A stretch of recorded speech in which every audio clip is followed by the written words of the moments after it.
Hello students, welcome back to this video. I hope you all are doing fine. So as you know that we have started a series of class 11 subject entrepreneurship.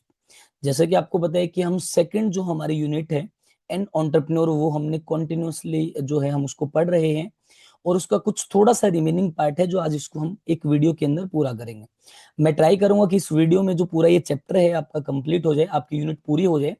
Last lecture में हमने ये देखा एक entrepreneur जो होता है उसके अंदर किस टाइप का एटीट्यूड होना चाहिए, राइट। एंटरप्रेन्योरियल एटीट्यूड के बारे में हमने बात की, लेकिन इस वीडियो में हम बात करेंगे जो आपका नेक्स्ट टॉपिक है वो है आपका एंटरप्रेन्योरियल मोटिवेशन। जैसा आपको पता है कि मोटिवेशन वर्ड जो है आपने कई बार आपने सुना होगा इस वर्ड को कि ये जो व्यक्ति है वो मुझे काम करने के लिए मोटिवेट करता है, राइट। मोटिवेशन के बारे में हम बात करते हैं, जैसे मोटिवेशनल स्पीकर्स के बारे में हम बात करते हैं, संदीप महेश्वरी। तो एग्जैक्टली मोटिवेशन क्या है इसके बारे में हम बात करेंगे और एक एंटरप्रेन्योर की लाइफ में मोटिवेशन क्या होता है, यानी कि उसको एंटरप्रेन्योरियल मोटिवेशन बोलते हैं, वो क्या होता है। तो सबसे पहले हम शुरुआत करते हैं कि मोटिवेशन जो है उसका मीनिंग क्या है।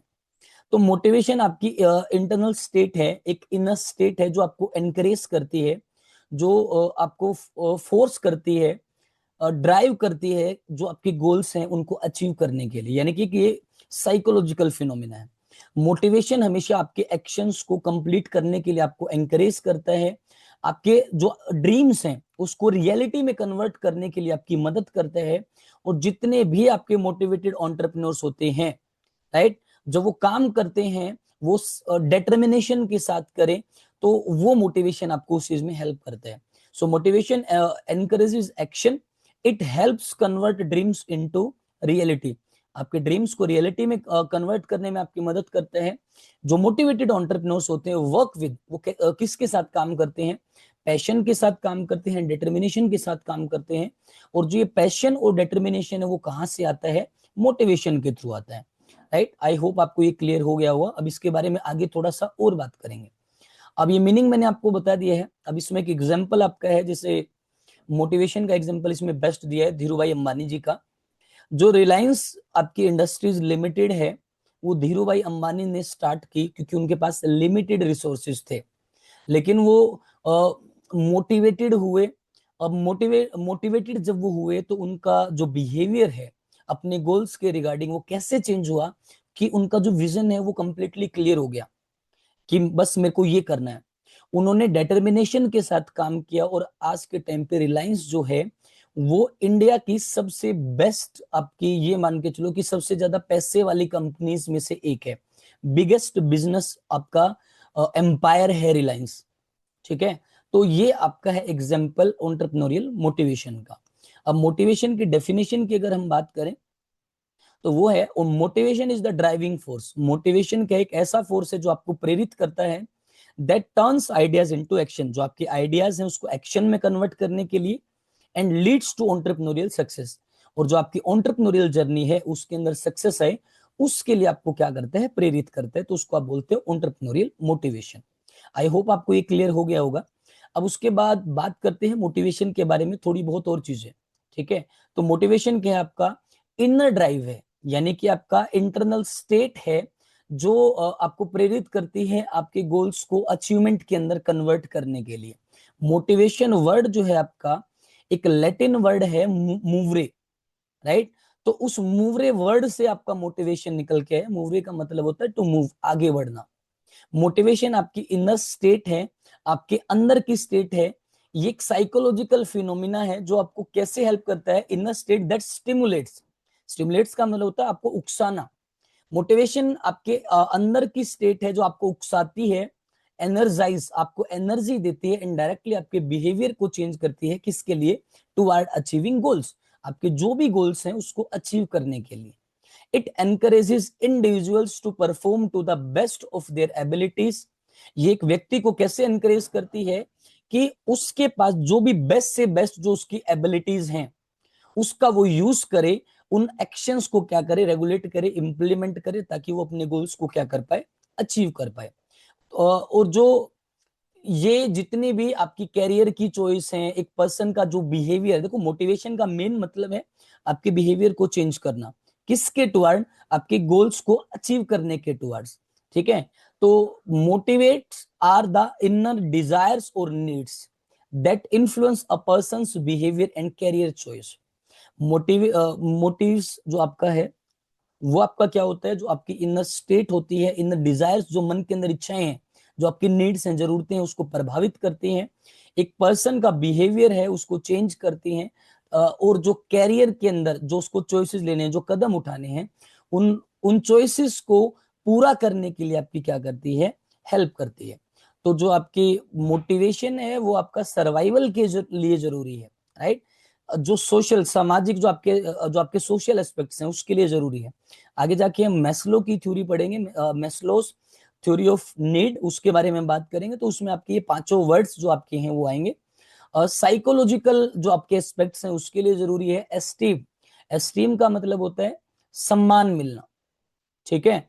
तो उसके लिए जरूरी है एंड सेल्फ एक्चुअलाइजेशन नीड्स, जो अपने आपकी जो अनुभूति होती है, ठीक है। यानी कि जब आप एक ऐसी स्टेज पे पहुंच जाते हो जब आप बिल्कुल सक्सेसफुल हो, लेकिन उसके बाद भी आप चैलेंज वाली चीज को पूरा करना चाहते हो, ठीक है। तो उसको बोलते हैं सेल्फ एक्चुअलाइजेशन नीड्स, ठीक है। तो ये हम उसके बारे में हम पढ़ेंगे। People with safety and security motives often prefer employment, while those with self actualization motive tend to become entrepreneurs, right। जो लोग हैं वो सेफ्टी के लिए और सिक्योरिटी के लिए जो है उनके अंदर मोटिवेशन आता है, ताकि जो वो काम कर रहे हैं, राइट, वो जो उनको एम्प्लॉयमेंट मिला हुआ है, ठीक है, जो उनको रोजगार मिला हुआ है, वो जब उन सारी चीजों से निकल जाते हैं, जब एक ऐसी स्टेज पे आ जाते हैं कि वो खुद को एक्चुअलाइज करने लग जाते हैं, सेल्फ एक्चुअलाइजेशन करने लग जाते हैं, तो उसमें मोटिवेशन आपकी हेल्प करता है। मोटिवेशन जो है आपके पर्सनल एक्सपीरियंसेस को डेवलप करता है, आपके इंटरेक्शंस को डेवलप करता है।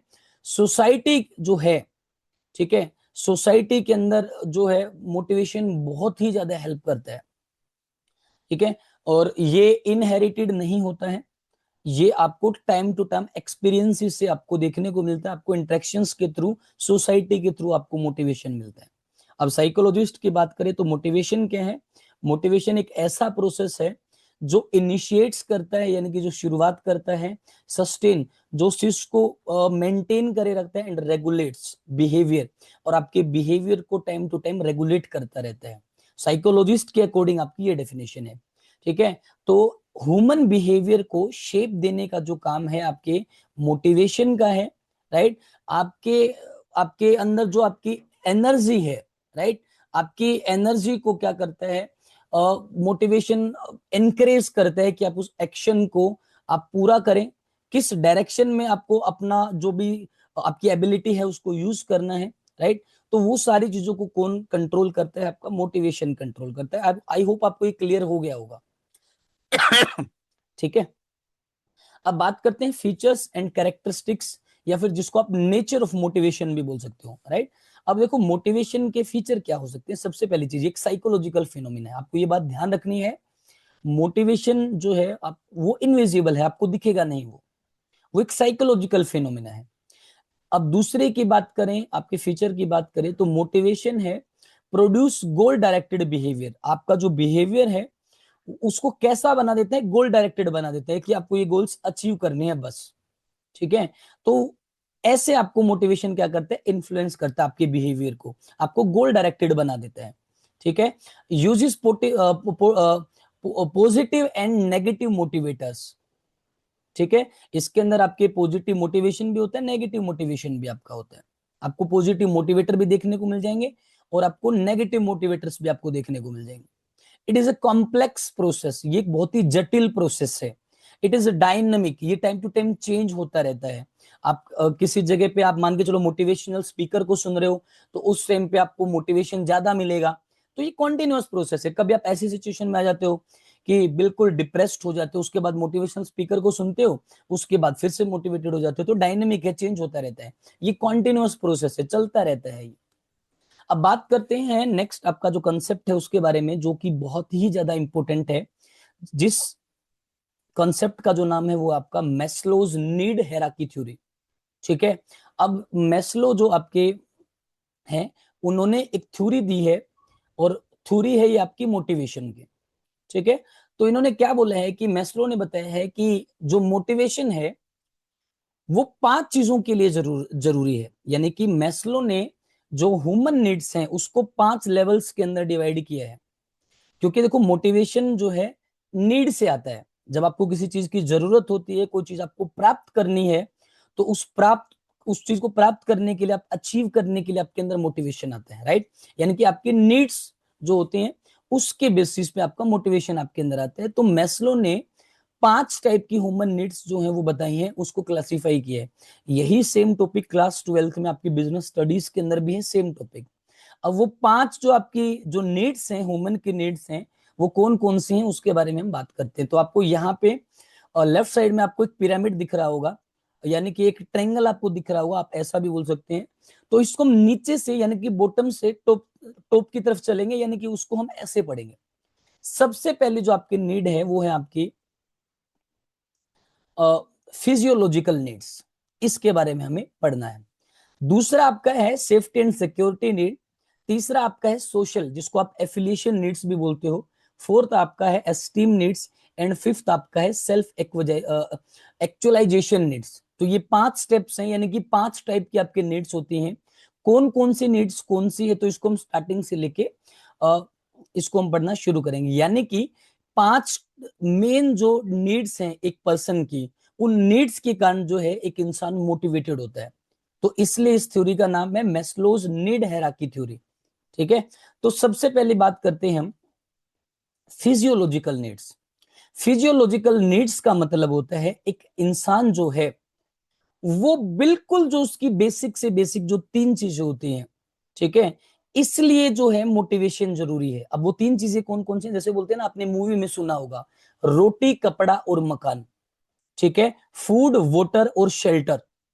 अगर उसको ये तीनों चीजें मिल जाती हैं, यानी कि एक इंसान की सबसे पहली जो जरूरतें हैं वो है रोटी कपड़ा और मकान, फिजियोलॉजिकल नीड्स।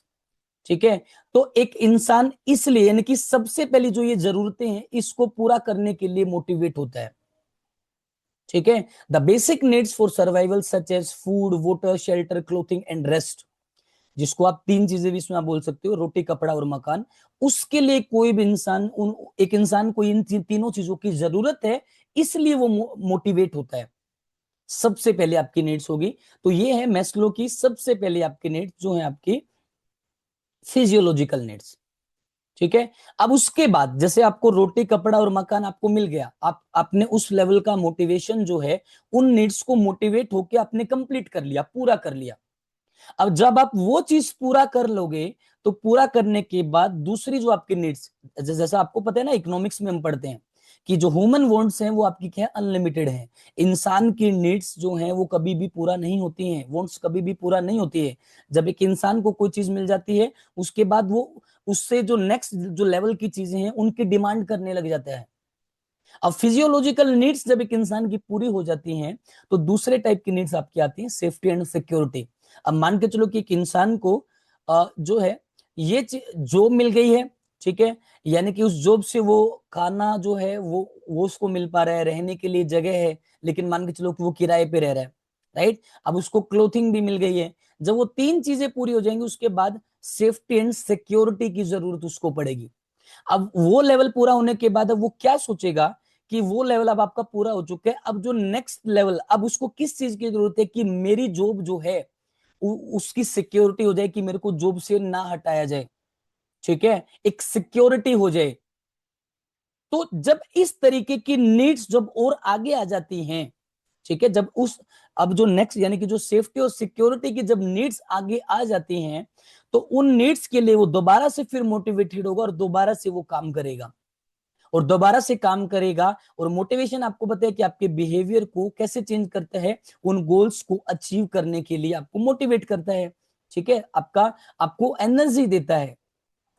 ठीक है, आपको स्टिमुलेट्स करता है, आपको उकसाता है। तो दूसरे लेवल की जो आपकी नीड्स हैं वो आप क्या करोगे, उस टाइम पे वो भी आप उसको पूरा कर लोगे। यानी कि आप ये चाहते हो कि अब घर मैंने किराए पे लिया है, तो उसको मैं क्या करूं, परमानेंटली मेरे पास एक रेजिडेंस होना चाहिए, एक हाउस होना चाहिए, मेरी जॉब की सिक्योरिटी होनी चाहिए, सेफ्टी होनी चाहिए, मेरी जॉब के अंदर स्टेबिलिटी होनी चाहिए। ठीक है। अब ये है आपका दूसरे टाइप के आपके needs, safety and security needs. अब मैस्लो कहते हैं कि जो तीसरे टाइप की जो नीड है वो ये है सोशल और एफिलिएशन नीड। यानी कि जब दूसरे टाइप की आपकी नीड पूरी हो जाएंगी, अब उसके बाद आपके मन के अंदर कौन सी नीड्स होंगी, जरूरतें आपकी होंगी, वो होंगी social and affiliation needs. Social and affiliation needs का मतलब होता है आप जिस एनवायरनमेंट में काम कर रहे हो वहां पे आसपास आपके कुछ लोग हों जो आपके साथ मिलजुल कर काम करें। यानी कि एक ग्रुप हो, जो कि एक फ्रेंडशिप ग्रुप हो सकता है, आपका लव हो सकता है, बिलोंगिंग्स हो सकता है, आपके ग्रुप का कोई पार्ट हो सकता है, तब उसकी नीड्स ऐसी होंगी। क्योंकि वो काम कर रहा है तो उसको आसपास में वैसे लोग भी चाहिए, उसको फ्रेंडशिप वाला माहौल भी चाहिए जिनके साथ वो बात कर पाए, टाइम टू टाइम जो है अपनी चीजों को शेयर कर पाए, तो उसको एक पूरा ग्रुप भी चाहिए है। तो उस तीसरे टाइप की जो नीड्स हैं वो आपकी सोशल एफिलिएशन नीड्स, तो वो पूरा करने के लिए मोटिवेट होता है। तो जब तीसरे टाइप की जो आपकी नीड्स हैं जब उनको वो पूरा करता है, तो चौथे टाइप की आपकी जो नीड्स आती हैं वो आपकी आती हैं एस्टीम नीड्स। अब तीसरे टाइप की भी नीड्स आपकी पूरी हो गई, अब पूरी होने के बाद चौथे टाइप की आपकी नीड्स हैं वो है आपकी एस्टीम नीड्स। एस्टीम का मतलब होता है सम्मान। अब आपको इज्जत भी चाहिए, सम्मान भी चाहिए, रिस्पेक्ट भी चाहिए, स्टेटस भी चाहिए, रिकॉग्नाइजेशन, लोग आपको पहचाने आप आपके बिजनेस के अंदर, ठीक है, उस आपको रेपुटेशन भी चाहिए, आपको रिस्पेक्ट भी चाहिए। अब उस टाइप की जो आपकी नीड्स होती हैं वो होती हैं आपकी एस्टीम नीड्स। अब उन जरूरतों को पूरा करने के लिए वो फिर से क्या होता है, मोटिवेट होता है। और मोटिवेशन आपको पता है कि आपको आपके बिहेवियर को टुवार्ड द गोल्स क्या करता है, आपको इन्फ्लुएंस करता है, मोटिवेट करता है किस चीज के लिए, आपके गोल्स को पूरा करने के लिए, राइट। तो जब आपको सेल्फ रिस्पेक्ट भी मिल जाएगी मोटिवेशन के थ्रू, जब आप उस डायरेक्शन में काम करोगे, रिकॉग्नाइजेशन भी मिल गई, पहचान भी मिल गई, स्टेटस भी मिल गई, अचीवमेंट भी मिल गई, वो मिलने के बाद लास्ट है आपकी सेल्फ एक्चुअलाइजेशन नीड। अब आप उस लेवल पे हो जहां पे आप कंप्लीटली क्या हो, हर एक जरूरत को पूरा कर चुके हो। अब आप अपने आप को मतलब रियलाइज करना चाहते हो कि आपका पूरा जो पोटेंशियल है वो किस लेवल का है। अब जैसे अब आपने सारी डिमांड्स को पूरा किया, आप एक बिजनेस के अंदर, एक ऑर्गेनाइजेशन के अंदर, आपको जॉब मिल गई, सिक्योरिटी मिल गई, आपके आसपास लोग भी हैं, सेल्फ रिस्पेक्ट मिल गई, रिकॉग्नाइजेशन मिल गई, सारी चीजें मिल गई, आपका प्रमोशन भी हो गया। वो मिलने के बाद आप बिल्कुल टॉप लेवल पे हो, टॉप पोजीशन पे हो। उसके बाद जो है आपकी और जरूरतें होती है, वो जरूरतें क्या होती हैं, सेल्फ एक्चुअलाइजेशन नीड्स, कि आप जो हैं आपने इतने सारे काम किए हैं तो आपका पूरा पोटेंशियल कितना है, जो चैलेंजिंग जो चीज है, अपनी पर्सनल ग्रोथ अचीव करने के लिए आप फुल फुल पोटेंशियल के साथ जो है काम करते हो उन जरूरतों को पूरा करने के लिए, कि मैं कितना चैलेंजिंग काम कर सकता हूं।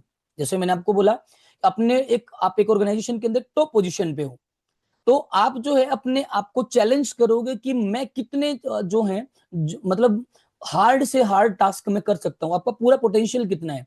अब फिर आपकी जरूरतें वो होंगी। अब जैसे अंबानी की बात करते हैं, जो उनका जो लड़का है अनंत अंबानी, अब उनके पास पैसा है, सब कुछ है, अब वो किस स्टेज में है, वो किन नीड्स पे काम कर रहे हैं, सेल्फ एक्चुअलाइजेशन नीड्स। हर लेवल को उन्होंने पार कर लिया है। अब वो अपना पोटेंशियल यानी कि और ज्यादा से ज्यादा अपनी पर्सनल ग्रोथ को अचीव करने के लिए वो क्या कर सकते हैं, वो आपका होता है, यानी कि अपने आप को रियलाइज करने के लिए, सेल्फ एक्चुअलाइजेशन के लिए वो क्या कर सकते हैं, वो नीड्स होती हैं आपकी सेल्फ एक्चुअलाइजेशन नीड्स। अब इसके आगे कोई नीड्स आपके नहीं होती हैं, ठीक है। तो ये लोअर लेवल से आपका अपर लेवल तक जाती है। तो 5 टाइप की आपकी नीड्स हैं, physiological needs, safety and security needs, social या फिर जिसको एफिलिएशन नीड्स भी बोलते हैं, एस्टीम नीड्स, या फिर सेल्फ एक्चुअलाइजेशन नीड्स भी जिसको कहते हैं। ये आपका 5वां स्टेप है। तो ये 5 लेवल है मैस्लो की थ्योरी में, ठीक है। आई होप आपको ये क्लियर हो गया होगा। यानी कि मोटिवेशन जो है वो कब आता है, जब आपको किसी चीज की जरूरत होती है। फॉर एग्जाम्पल, अभी आपको फोन चाहिए, राइट। अब फोन चाहिए तो आपको आपके पेरेंट्स क्या बोलेंगे कि बेटा 10th क्लास में आप इतने मार्क्स लेके आओ, +2 क्लास में आप इतने मार्क्स लेके आओ, 98% मार्क्स लेके आओ कि हम आपको मोबाइल दिलवाएंगे। तो आपको क्या हुआ, नीड हुई, जरूरत हुई, तो आपने क्या किया, उस नीड को पूरा करने के लिए आपके अंदर मोटिवेशन आया कि हाँ मेरे को ये काम करना है। अब काम करना है तो आपने मेहनत की, आपको मार्क्स मिल गए। अब मार्क्स आने के बाद आपको फोन मिल गया। कुछ देर के बाद जब आप चीजों को अचीव कर लेते हो, नीड्स को पूरा कर लेते हो, उसके बाद उस चीज से आपका मन उब जाता है, आपको नई चीजें चाहिए। अब आप फिर नेक्स्ट टारगेट, अब आपको ये होगा कि यार काश मेरे पास एक बुलेट हो, यानी कि एक बाइक हो, तो जब आपको बुलेट की जरूरत होगी तो आपके पेरेंट्स बोलेंगे कि बेटा आप ये चीज अचीव करो, तो जब आप वो अचीव करोगे तब आपको बुलेट मिल जाएगी, उसके बाद कुछ दिन बाद आपका उससे मन भर जाएगा। तो इस तरीके से 5 टाइप के जो नीड्स हैं वो मैस्लो ने बताई। तो ये थी आपकी मैस्लोज नीड हायरार्की थ्योरी। अब बात करते हैं, देखो ये जो है, जो एस्टीम की मैंने बात की, ठीक है, सम्मान की हमने बात की। अब देखो मैस्लो की थ्योरी जो है, अब मैं आपको बताता हूँ इस टेबल को आपको कैसे पढ़ना है, ठीक है। इस टेबल को आपको ऐसे पढ़ना है, जो मैस्लो की जो हायरार्की थ्योरी है, ये बीच में देखो, ये 5 स्टेप आपके थे, physiological, safety and security, social needs, esteem needs and self actualization needs.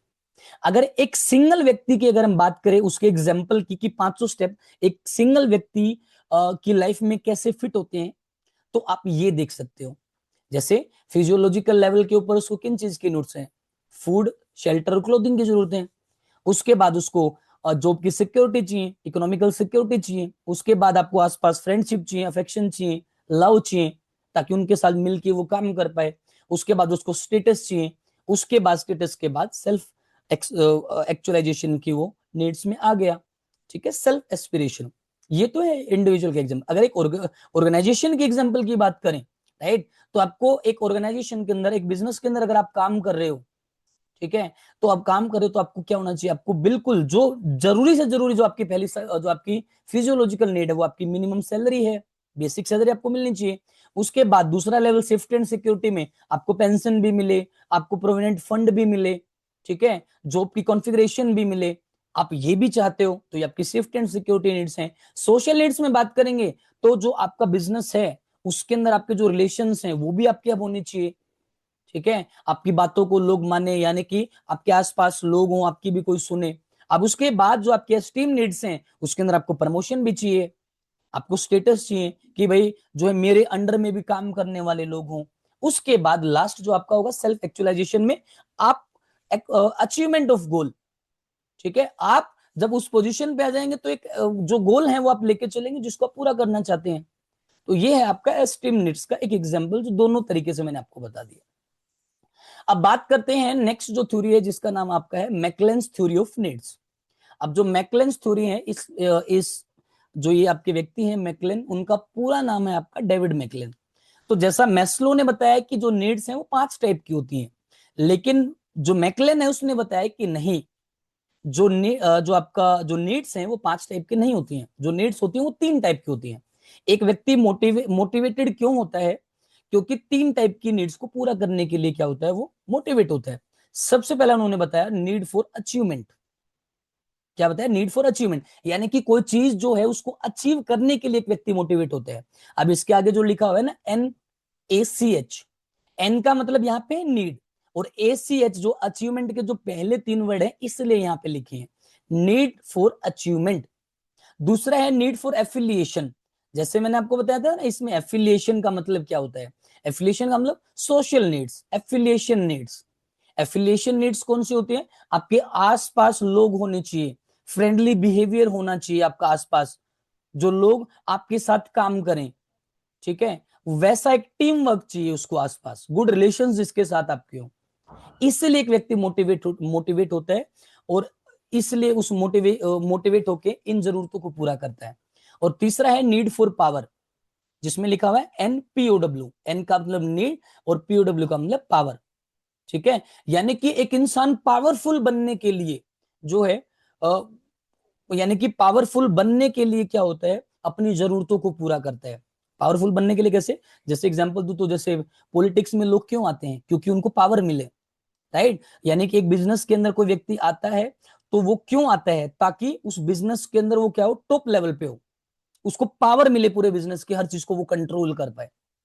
तो अब सबसे पहला इसके अंदर है नीड फॉर अचीवमेंट, जिसको NACH भी बोलते हैं, the drive to excel to achieve in relation to set of standards, people with high need for achievement seek challenging task and take personal responsibility, ठीक है, यानी कि एक व्यक्ति को चैलेंजिंग से चैलेंजिंग टास्क दिया जाए, काम दिया जाए, उस काम को पूरा करने के लिए, यानी कि अब उसको काम मिला तो उसको क्या हुआ, नीड हो कि भाई मेरे को तो ये काम करना है, उसको जरूरी हुआ वो काम करना। तो जब जरूरी हुआ तो मोटिवेशन ने उसके बिहेवियर को एनकरेज किया और उन चैलेंजिंग टास्क को उसने पूरा करना जो है स्टार्ट किया, ठीक है, और अपनी परफॉर्मेंस के रिगार्डिंग वो फीडबैक चाहता है कि मैंने जो काम किया क्या वो मैंने सही किया, क्या उसको करने का तरीका मेरा ठीक था। तो वो परफॉर्मेंस जो है उसके रिगार्डिंग फीडबैक चाहता है, यानी कि मुश्किल से मुश्किल टास्क वो पूरा करना चाहता है। तो अचीवमेंट के लिए जो है मोटिवेशन की जरूरत है, यानी कि नीड फॉर अचीवमेंट।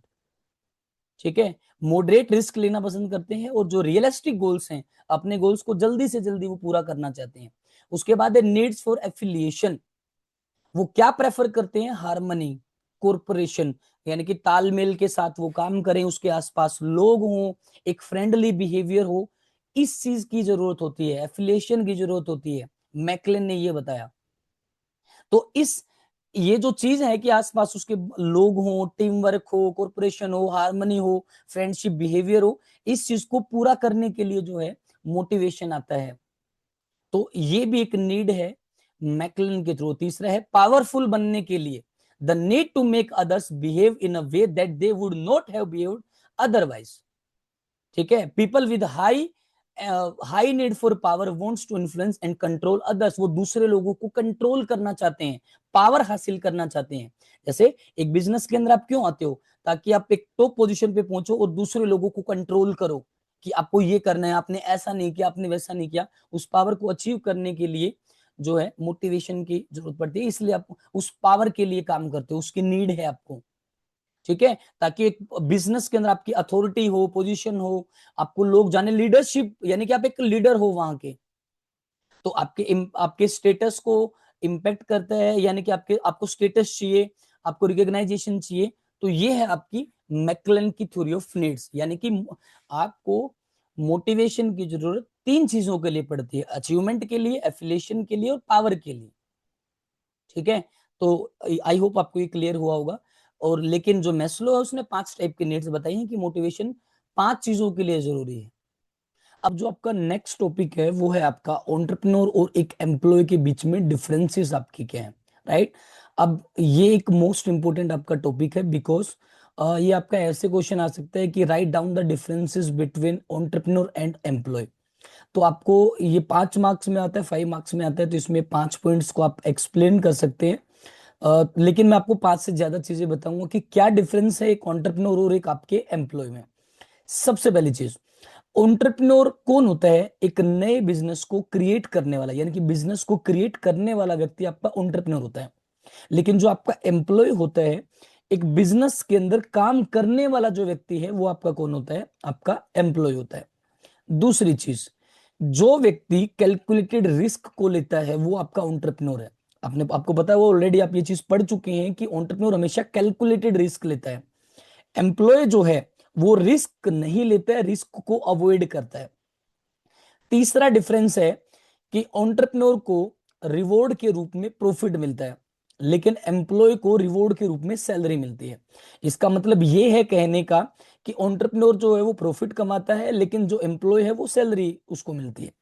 फोर्थ आपका है कि एंटरप्रेन्योर आपका इंडिपेंडेंट होता है, वो किसी बॉस के अंडर में काम नहीं करता है, वो इंडिपेंडेंटली काम करता है, डिसीजन लेता है, सारी चीजें इंडिपेंडेंट करता है वो। लेकिन एम्प्लॉय हमेशा अपने बॉस के अंडर में काम करता है, यानी कि एम्प्लॉयर के अंडर में काम करने वाला व्यक्ति आपका एम्प्लॉय है। जितने भी डिसीजंस होते हैं एक बिजनेस के अंदर, वो लेने का जो काम है वो एक एंटरप्रेन्योर का काम होता है, राइट। लेकिन एम्प्लॉय का काम क्या है, जो भी इंस्ट्रक्शंस उसको मिली है उसको फॉलो करना। एक आप खुद के डिसीजन लेते हैं तो आप एंटरप्रेन्योर हो, लेकिन अगर आप इंस्ट्रक्शंस को फॉलो कर रहे हो तो वो व्यक्ति आपका एम्प्लॉय है। एंटरप्रेन्योर हमेशा नई नई चीजों को इनोवेट करता है, राइट। लेकिन एम्प्लॉय है वो सिर्फ चीजों को इंप्लीमेंट करता है, अपने आइडियाज हैं उसको इंप्लीमेंट करता है एम्प्लॉय। एंटरप्रेन्योर हमेशा एंटरप्राइज को बिल्डअप करता है, यानी कि नए बिजनेस को बिल्डअप करने का काम किसका, आपका है, आपके एंटरप्रेन्योर का है, राइट। लेकिन एम्प्लॉय का काम क्या है, जो भी असाइंड वर्क उसको मिला है, जो भी काम उसको मिला है, उसको परफॉर्म करना किसका काम है, आपके एम्प्लॉय का काम है। नेक्स्ट आपका है क्रिएट्स एम्प्लॉयमेंट। एंटरप्रेन्योर आपका है वो नई नई अपॉर्चुनिटीज देता है लोगों को काम करने की, यानी कि एम्प्लॉयमेंट को क्रिएट करने का काम किसका आपका है, आपके एंटरप्रेन्योर का है। लेकिन जो आपका आपका जो एम्प्लॉय है वो क्या करता है, वहां पे काम करके सैलरी अर्न करता है।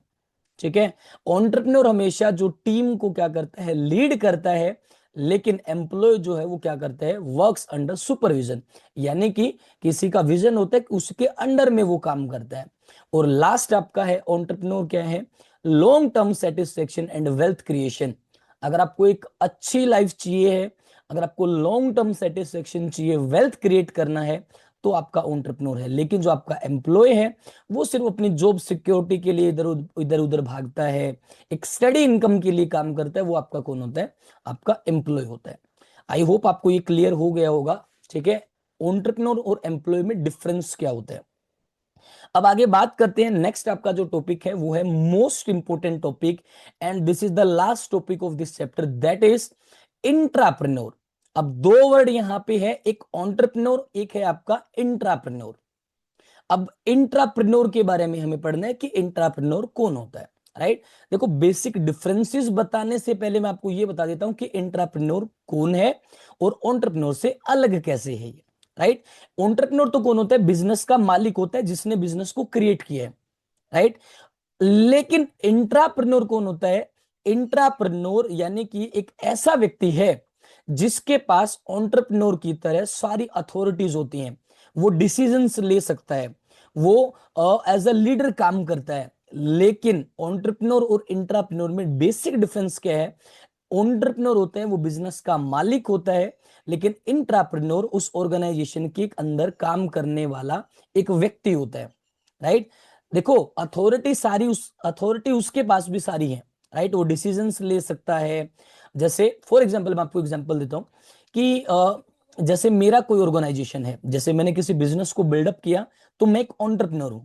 अब मेरे बिजनेस को मैं रन कर रहा हूं तो बहुत सारे लोग उसमें काम कर रहे हैं, लेकिन एक ऐसा व्यक्ति है जो सुपर टैलेंटेड है, राइट। वो टाइम टू टाइम क्या कर रहे हैं, नए नए आइडियाज को मतलब उसके अंदर एक जैसे होता है ना कि काम करने की एक इच्छा है बहुत ज्यादा, तो वो काम करता है लगातार, बहुत अच्छा काम करता है, हार्ड वर्किंग काम करता है, नई नई चीजों को इनोवेट करता है, और वो टाइम के साथ प्रमोशन जो है उसका होता रहता है, और वो बिल्कुल टॉप लेवल की पोजीशन पे आ जाता है। लेकिन रहेगा वो एंटरप्रेन्योर से नीचे ही। लेकिन एक एंटरप्रेन्योर है, उस व्यक्ति को ये बोल सकते हैं कि आप जो है इंडिपेंडेंटली अपने बिजनेस के अंदर डिसीजन ले सकते हैं, मेरी अगर जरूरत पड़े तो आप जो है मेरे से आप डिस्कस कर सकते हैं, बाकी आप पूरे बिजनेस को आप संभाल सकते हैं।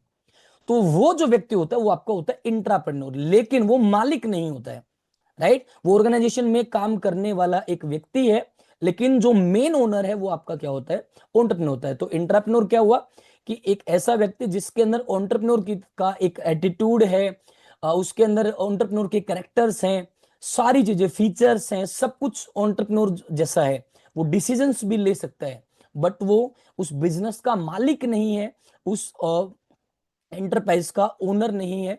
लेकिन एंटरप्रेन्योर ओनर होता है, और इंट्राप्रेन्योर आपका जो इंट्राप्रेन्योर है वो आपका बिजनेस के अंदर काम करने वाला एक व्यक्ति है, लेकिन अथॉरिटी सारी उसके पास एंटरप्रेन्योर वाली है, उसको आप बोलते हो इंट्राप्रेन्योर। आई होप आपको ये क्लियर हो गया होगा।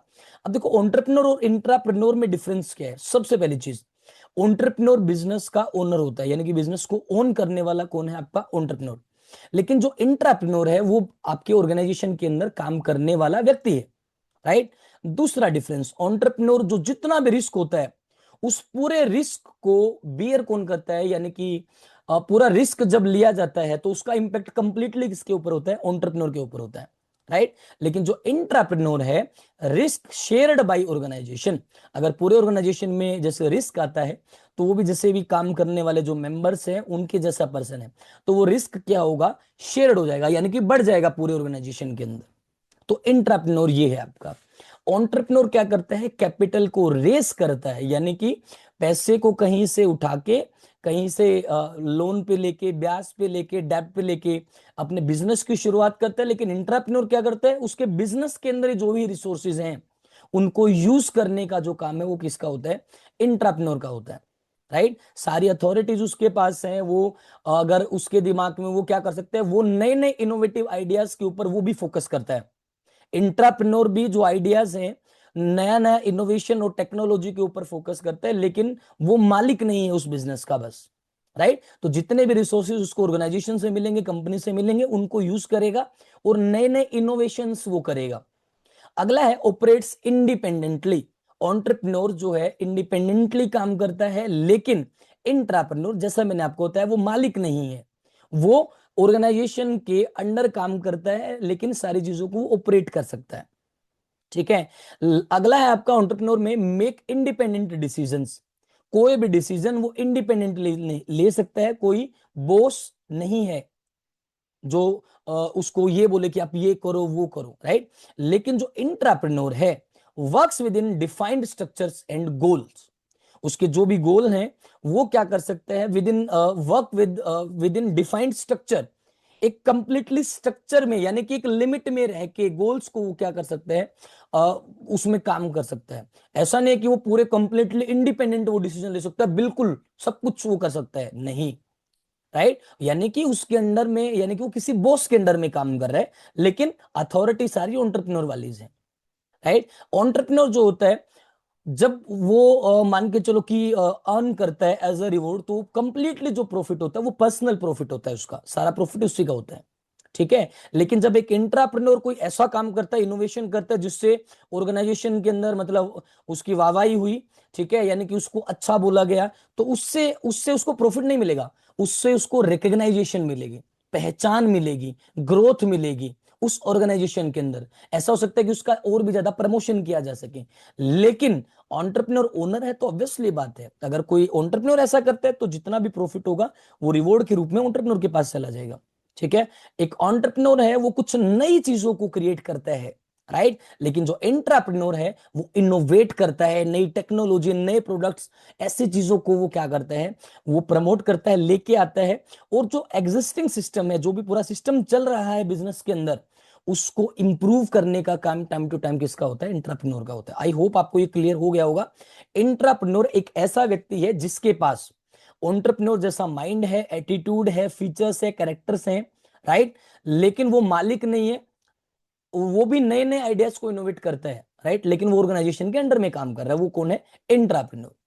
अब बात करते हैं इंपोर्टेंस ऑफ इंट्राप्रेन्योरशिप। अब इंट्राप्रेन्योरशिप क्यों जरूरी है। फॉर एग्जाम्पल मेरा कोई ऑर्गेनाइजेशन है, मेरा कोई बिजनेस है। अगर मैं एक व्यक्ति जो है मेरे बिजनेस के अंदर काम करता है, राइट, एज ए एम्प्लॉय, अगर वो काम करता है और वो टाइम टू टाइम अच्छा कर रहा है, और वो अच्छा करके आगे मैं उसको टाइम टू टाइम प्रमोट कर रहा हूं, और वो नए नए इनोवेटिव आइडियाज के ऊपर फोकस कर रहा है, बिल्कुल हार्ड वर्क कर रहा है, मेहनत कर रहा है, तो टाइम टू टाइम मैं उसको प्रमोट भी करूंगा। तो जैसे जैसे वो प्रमोट होके ऊपर आएगा, तो मैं शायद उसके ऊपर ज्यादा ट्रस्ट कर पाऊं। इंट्राप्रेन्योर में ट्रस्ट बहुत जरूरी है। और किसका ट्रस्ट, एक एंटरप्रेन्योर का, जो उसका मालिक है। अब मान के चलो कि उस व्यक्ति के ऊपर मैं ट्रस्ट करने लगा, अब मैं जो है उसको सारी जो रिस्पॉन्सिबिलिटी अथॉरिटी दे सकता हूं कि आप जो है इस पूरे काम को संभालें, जहां पे मेरी जरूरत लगती है वहां पे मैं आपकी हेल्प करूंगा। लेकिन जितने भी डिसीजन लेने के जो आपके पास अथॉरिटी है, इनको जो भी ट्रेनिंग्स हैं, जो भी मतलब सारा काम आप कर सकते हो। तो इंपॉर्टेंस क्या है इंट्राप्रेन्योरशिप की, सबसे पहली चीज, अगर हम ऐसे ही, अगर एक जो ऐसा पर्सन है हमारे बिजनेस के अंदर, अगर हम उसको ये अपॉर्चुनिटी देते हैं इंट्राप्रेन्योर की, कि टाइम टू टाइम उसको प्रमोट कर रहे हैं, उसको अथॉरिटी दे रहे हैं, वो मैं उसको ये बोल रहा हूं कि आप थोड़ा बहुत जो टाइम है वो आप ऑर्गेनाइजेशन के लिए नए नए इनोवेटिव चीजों के लिए करो, अपने आइडिया सोचो ताकि हमारे बिजनेस को फायदा हो। तो वो हमें बिल्कुल एक बिजनेस के अंदर करना चाहिए, क्योंकि वो हमारे ऑर्गेनाइजेशन के लिए और हमारे लिए क्या है, एक एंटरप्रेन्योर के लिए एक प्लस पॉइंट है। क्यों, जैसे मैंने किसी व्यक्ति को अथॉरिटी दी कि भाई आप सारे डिसीजंस ले सकते हो, बिजनेस को संभाल सकते हो, सारी क्वालिटीज एंटरप्रेन्योर वाली हैं, तो सबसे पहली इंपॉर्टेंस क्या है, आइडेंटिफाइज इनोवेटिव आइडियाज। क्या पता एंटरप्रेन्योर के माइंड में वो इनोवेटिव आइडियाज ना आए और एक इंट्राप्रेन्योर के अंदर आ जाए।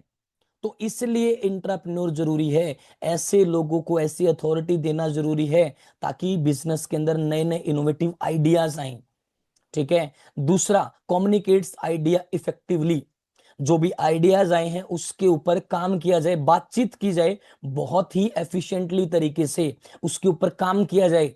अगर मान के चलो कि किसी एक ऐसे व्यक्ति की वजह से जो बिल्कुल हार्ड वर्क कर रहा है मेरे ऑर्गेनाइजेशन के अंदर, उसकी वजह से मेरे बिजनेस के अंदर एक नई टेक्नोलॉजी आई, नया मेथड आया, नए इनोवेटिव आइडियाज आए, और जिसको मैंने इंप्लीमेंट किया, तो मेरा बिजनेस तो आगे जाएगा ना। तो ऐसे व्यक्ति की हमें जरूरत है, राइट। तीसरा, इंप्लीमेंट्स न्यू आइडिया। अगर ओल्ड ट्रेडिशनल आइडिया के ऊपर हम फोकस करते रहेंगे तो मेरे हिसाब से आगे हम कुछ नहीं कर पाएंगे। तो ऐसे लोगों की हमें जरूरत है जो नए आइडियाज के ऊपर फोकस करें और उनको इंप्लीमेंट करके हमारे बिजनेस को इंप्रूव करें, ग्रो करें। फोर्थ आपका है इंप्रूव ऑर्गेनाइजेशनल कॉम्पिटिटिवनेस। हमारे ऑर्गेनाइजेशन के अंदर, यानी कि हमारे ऑर्गेनाइजेशन के जैसे, बिजनेस के जैसे और भी जो कंपटीशंस हैं, उनसे आगे निकलने के लिए और ऑर्गेनाइजेशन से ज्यादा अच्छा इंप्रूव करने के लिए ऐसे लोगों की जरूरत है, इंट्राप्रेन्योरशिप की जरूरत है, इनोवेशन को स्पीड अप करने के लिए जरूरत है। एक तो सिर्फ मैं नई चीजों के बारे में सोचूं, और एक मेरे बिजनेस के अंदर एक ऐसा व्यक्ति है जो नए इनोवेटिव आइडियाज के ऊपर काम कर सकता है, सोच सकता है, राइट। उसको उसको उससे क्या मिलेगा? रिकॉग्नाइजेशन मिलेगी, टाइम टू टाइम उसको जो है प्रमोशन भी किया जाएगा, उसकी सैलरी के अंदर इंक्रीमेंट भी होगा, कुछ पेंशन्स वगैरह बहुत सारी चीजें उसके लिए होंगी, राइट। लेकिन हमारे बिजनेस के अंदर क्या आ रहा है? इनोवेशन आ रहा है। तो ये बिजनेस के अंदर बहुत जरूरी चीज है। आई होप आपको ये समझ में आ गया होगा। अब बात करते हैं, देखो ये मैंने आपको बता दिया। देखो एक जो इंट्राप्रेन्योरशिप है वो जरूरी क्यों है, नेसेसरी क्यों है। देखो सबसे पहली चीज, हेल्प्स ऑर्गेनाइजेशंस। ऑर्गेनाइजेशंस की मदद करता है ऐसे टैलेंटेड लोगों को निकालने में जो हमारे बिजनेस के लिए आगे आने वाले टाइम में एक गोल्ड माइन है, राइट। हमारे बिजनेस को ग्रो करने में, इंप्रूव करने में बहुत ही ज्यादा जरूरी है ऐसे टैलेंटेड लोगों को रिटेन करना। अब मान के चलो कि मैंने किसी व्यक्ति को ऐसी कोई अपॉर्चुनिटी नहीं दी, तो वो क्या करेगा? मेरे बिजनेस को छोड़ के दूसरे बिजनेस में चला जाएगा। अगर दूसरे बिजनेस में जाएगा तो ऑब्वियसली बात है वो दूसरे बिजनेस को ग्रो करेगा, मेरा बिजनेस पीछे रह जाएगा। तो कंपटीशन को कवर अप करने के लिए, यानी कि कंपटीशन से आगे निकलने के लिए हमें ऐसे लोगों को रिटेन करना बहुत जरूरी है। इसलिए एंटरप्रेन्योरशिप जरूरी है। जो एम्प्लॉयज हैं उनको एनकरेज करना ताकि वो इनोवेटिव आइडियाज हमारे बिजनेस के अंदर ही लेके आए, वो हमारे बिजनेस को ना छोड़ें, राइट। ये हमारे लिए एक विन विन सिचुएशन क्रिएट करता है। अगर ऐसे लोगों को हम प्रमोट करेंगे तो सारे जो नए इनोवेटिव तरीके हैं, राइट, वो हमारे बिजनेस के अंदर होंगे, ठीक है। इंक्रीजेस इनोवेशन, आपके बिजनेस के अंदर इनोवेशन लेके आता है, आपकी प्रोडक्टिविटी जो है उसको बूस्टअप करता है, ग्रोथ लेके आता है आपके बिजनेस के अंदर।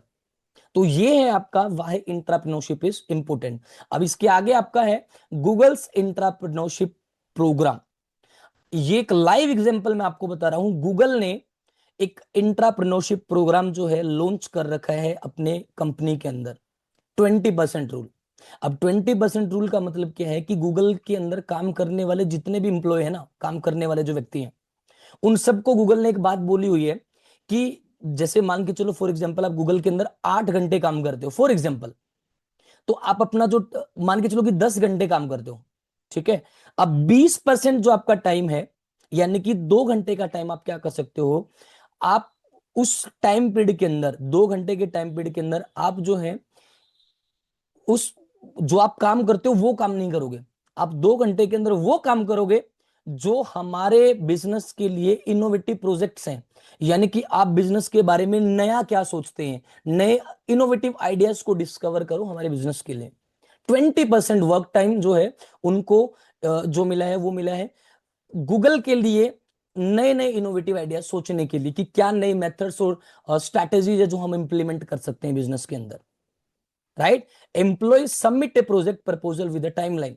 कुछ टाइम पीरियड उनको देते हैं, कुछ टाइम लाइन के दौरान वो टाइम टू टाइम बहुत सारे प्रोजेक्ट्स को क्या करते हैं, सबमिट करवाते हैं, ठीक है। और जिसके अंदर नए नए इनोवेटिव आइडियाज गूगल को मिलते हैं, राइट। प्रोजेक्ट्स गो थ्रू और प्रोजेक्ट्स को देखा जाता है, उन लोगों का सिलेक्शन किया जाता है, यानी कि जो प्रोजेक्ट्स हैं, सॉरी, उन प्रोजेक्ट्स का सिलेक्शन किया जाता है कि जो बहुत ही ज्यादा बढ़िया हैं, उनका इवेल्युएशन किया जाता है और उनके ऊपर काम किया जाता है, मॉनिटरिंग की जाती है, राइट। और इसके बेस्ट एग्जांपल अगर मैं बात आपको बताऊं इंटरप्रेन्योरशिप के, आपने जीमेल का नाम सुना होगा, गूगल न्यूज का नाम आपने सुना होगा, ओरकुट का नाम सुना होगा, गूगल एडसेंस का नाम सुना होगा। ये जितने भी आपके ये गूगल के जो आपको आज के टाइम पे सब ब्रांचेस आपको दिख रहे हैं ना, ये Gmail, Google News, Orkut, Google AdSense, ये सारी ब्रांचेस आपकी गूगल के इंट्राप्रेन्योरशिप प्रोग्राम से आई है। यानी कि गूगल ने उनको खुद ने इन्वेंट नहीं किया है, जो इनके एम्प्लॉयज हैं उन्होंने वो आइडियाज दिए और वहां से ये कंपनीज बनी है। That's the power of intrapreneurship programme. तो गूगल बहुत ही अच्छा काम कर रहा है। और कुछ जिसको नहीं पता, जैसे आज के टाइम पे आपका सोशल मीडिया है फेसबुक, यानी कि 2010 के टाइम का जो आपका सोशल मीडिया है वो आपका ऑर्कुट है, लेकिन अब ये बंद हो चुका है, आप इसके बारे में और सर्च कर सकते हो। जो लास्ट एग्जांपल, लास्ट आपका स्लाइड है, ये है मोर एग्जांपल्स एंड आपका क्या है, कॉन्सिक्वेंसेस। कॉन्सिक्वेंसेस का मतलब होता है परिणाम। तो आपका ये जो इंट्राप्रेन्योरशिप प्रोग्राम है, इसके और भी ज्यादा आपके कॉन्सिक्वेंसेस हैं, तो वो क्या क्या हैं उसके बारे में हम बात करते हैं। तो सबसे पहली चीज, इसका एग्जांपल एक हो, जैसे गूगल का एग्जांपल दिया, एक आपकी कंपनी है जिसका नाम है काइनेटिक इंजीनियरिंग लिमिटेड। तो उन्होंने जो एम्प्लॉयज हैं उनको क्या किया, एनकरेज किया कि आप नए आइडियाज के जो ऊपर हैं वो काम कीजिए। तो एम्प्लॉयज को जो है एज अ अपॉर्चुनिटी ये चीज मिली, उन्होंने बहुत सारे इनोवेटिव कंसेप्ट जो है सबमिट किए, राइट। और उन आइडियाज से कंपनी आपके सामने निकल के आई, जो एक कंपनी है साइकिल की, वो है आपकी काइनेटिक जिंग बाइक, राइट। तो वो उनके आइडियाज से ही निकल के आई है। ठीक है। उसके बाद आपके consequences of not encouraging entrepreneurship, मान के चलो कि आप जो है अगर एंटरप्रेन्योरशिप को प्रमोट नहीं करोगे तो उसके परिणाम क्या होंगे, मैं आपको पहले ही बता देता हूं। जैसे टैलेंटेड एम्प्लॉयज में लीव द ऑर्गेनाइजेशन, आपके ऑर्गेनाइजेशन को छोड़ के चले जाएंगे टैलेंटेड लोग, और वो और बिजनेस में जाएंगे और बिजनेस को ग्रो करेंगे, आपका बिजनेस पीछे रह जाएगा। तो ऐसे लोगों को टाइम टू टाइम प्रमोट करना, यानी कि वो अथॉरिटी देना बहुत जरूरी है। Innovative ideas are lost to competitors, ठीक है। अगर आपके पास वो नहीं होंगे तो आपके जो कॉम्पिटिटिव आइडियाज हैं, इनोवेटिव आइडियाज हैं, वो कॉम्पिटिटर्स के पास चले जाएंगे, वो आगे निकल जाएंगे, आप पीछे रह जाओगे, वो आप लॉस कर दोगे। The company Mrs opportunities for growth and innovation, आपकी कंपनी की ग्रोथ नहीं होगी, आप जो है इनोवेशन नहीं कर पाओगे अगर आप ऐसे लोगों को, टैलेंटेड लोगों को छोड़ दोगे, अगर अपॉर्चुनिटी नहीं दोगे तो। एक बेस्ट एग्जांपल मैं आपको बताता हूं, सबसे बेस्ट एग्जांपल इसका, ये आपका एंटरप्रेन्योरशिप का। आज के टाइम पे आपने एडोब कंपनी का नाम सुना है, एडोब, एडोबे जिसको बोलते हैं, जिसके बहुत सारे आपके सब ब्रांचेस हैं। पीडीएफ तो सुना होगा ना, पीडीएफ, पीडीएफ को ओपन करने के लिए एक आपका सॉफ्टवेयर होता है एडोब, एडोब रीडर, वो एडोब कंपनी का आपका सॉफ्टवेयर है। तो एडोब कंपनी आपको पता है कैसे बनी थी? एडोब कंपनी बनी थी, दो लोग थे जिनका नाम था, एक का नाम था जॉन वार्नोक, एक का नाम था चार्ल्स, राइट। तो दोनों के दोनों जो लोग हैं, ये कंपनी थी जिसका नाम था जीरोक्स, उस कंपनी में काम करते थे, राइट। लेकिन जीरोक्स कंपनी ने उनके इनोवेटिव आइडियाज को सपोर्ट नहीं किया कभी भी, यानी कि इंटरप्रेन्योरशिप को प्रमोट नहीं किया। तो अब इसका नुकसान जो है, जीरोक्स को क्या देखने को मिला, जीरोक्स को वो छोड़ के चले गए और उन्होंने कंपनी फाउंड की जिसका नाम था एडोबे। और आज के टाइम पे एडोबे जो है टॉप सॉफ्टवेयर कंपनीज जो है वर्ल्ड की, उसमें ये मान के चलो कि टॉप 3 पोजीशंस में पक्का डेफिनेटली आपको देखने को मिलेगी। So this is the power of entrepreneurship, right. तो इसी के साथ आपका चैप्टर खत्म, आपकी यूनिट खत्म। आई होप आपको पूरी यूनिट समझ में आई होगी। आप इस वीडियो के नीचे कमेंट करें अगर आपको ऐसा है कि मैं और चीजें जो है इंप्रूव कर सकता हूं। अगर आपको अच्छा लगा हो तो भी आप इस वीडियो के नीचे कमेंट करें। थैंक यू सो मच, आज के लिए इतना ही। मिलते हैं नेक्स्ट यूनिट के अंदर, नेक्स्ट चैप्टर के अंदर।